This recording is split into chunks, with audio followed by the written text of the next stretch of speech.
เห็นข่าวนี่ก็รู้สึกเศร้าเนาะกับการจากไปของยูทูบเบอร์ไทยที่เป็นยูทูบเบอร์ดังแล้วก็เป็นคนที่บ่น่า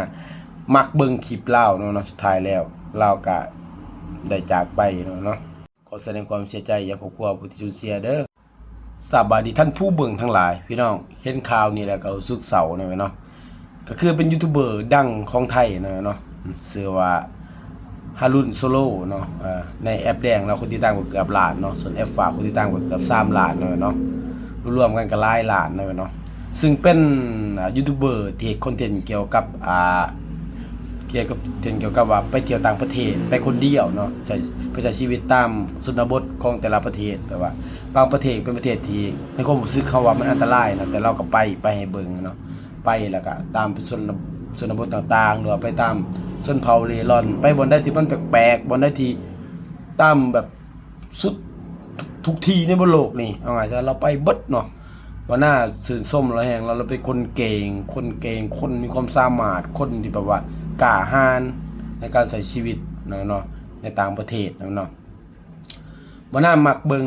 คลิปเรามีช่วงนึงว่าหน้าที่ว่าติดเลยแหละมักเลื่อนเบิ่งคลิปแล้วแต่ละคลิปเนาะแต่ว่าหลังๆนี่ว่าหน้าบ่ค่อยมีเวลาเบิ่งเนาะแต่ว่าแต่ก่อนนี่ว่าหน้าเบิ่งตลอดเนาะแต่ว่าหลังๆนี่ก็เบิ่งอยู่แต่ว่าบ่คือแต่ก่อนนี่ว่าหน้าเบิ่งอีหลีรอเนาะพอมาเห็นข่าวเสาร์นี่ว่าเราให้ตัวไปอยู่จอร์เจียแล้วว่าหน้าก็ใจหายเนาะสุดท้ายแล้วก็มีข่าวเสาร์ว่าเราได้จากไปแล้วเนาะขอแสดงความเสียใจยังครอบครัวผู้ที่สูญเสียเนาะก็ถือว่าได้สูญเสียยูทูบเบอร์ที่เก่งที่สุดคนหนึ่งเนาะบ่น่านี่ชื่นชมเลยเพราะว่าบ่น่ามักเบิ่งยูทูบเบอร์แนวนี้เนาะเป็นยูทูบเบอร์ที่กล้าลงทุนกล้าลงแห้งกล้าใส่แบบว่าใส่ชีวิตเป็นเดิมพันก็ว่าได้นะเพราะว่าการไปในหลายประเทศที่มันอันตรายนะเราไปให้เบิ่งเบิดเนาะประเทศต่างๆที่ว่ามันอันตรายเราไปเบิดแทบทั่วโลกเลยเราไปเห็นแล้วก็รู้สึกชื่นชมแล้วก็พร้อมทั้งเห็นข่าวนี่ก็รู้สึกเศร้าเนาะก็ขอแสดงความเสียใจการจากไปของเราอีกครั้งหนึ่งเนาะก็หดหู่พี่น้องเห็นแล้วเศร้าเนาะบ่น่าเชื่อเลยว่าสิเกิดขึ้นกับเราเนาะเพราะว่ามันก็ถือว่าเชียร์ยูทูบเบอร์คนเก่งไปอีกคนหนึ่งนะพี่น้องในสิ่งที่เราได้เห็นมุมมองที่เรานำเสนอออกมาตามคลิปต่างๆเนี่ยเราได้เห็นในสิ่งที่แบบว่าเราบ่เคยเห็นเนาะ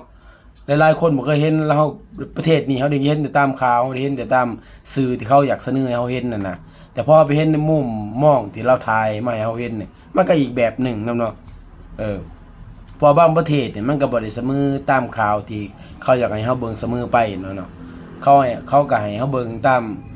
ที่เขาอยากเบิ่งอะไรเนาะแต่พอเขาไปเห็นตามยูทูบเบอร์ที่ไปแบบนี้เนาะตัวอย่างเล่านี่เนาะผู้ที่เสียนี่เล่าให้เขาเบิ่งในมุมมองต่างๆเขาก็เขาก็มันก็มีแบบนี้มันก็มีเป็นแบบนี้เนาะเพราะว่าน่าเป็นคนที่มักเสพยูทูบเบอร์หรือว่าเสพคลิปแบบนี้อยู่แล้วเนาะแล้วก็อีกหลายๆคนเนาะคนไทยหลายๆคนที่ไปแนวนี้บ่น่ามักเบิ่งมักติดตามในชีวิตเขาเนาะก็ท้ายแล้วเนาะก็ขอดวงวิญญาณไปสู่ภพภูมิที่ดีเนาะก็ขอแสดงความเสียใจยังครอบครัวแล้วเด้อกับฮารุนเนาะโซโล่เนาะก็ขอแสดงความเสียใจอีกครั้งหนึ่งเนาะ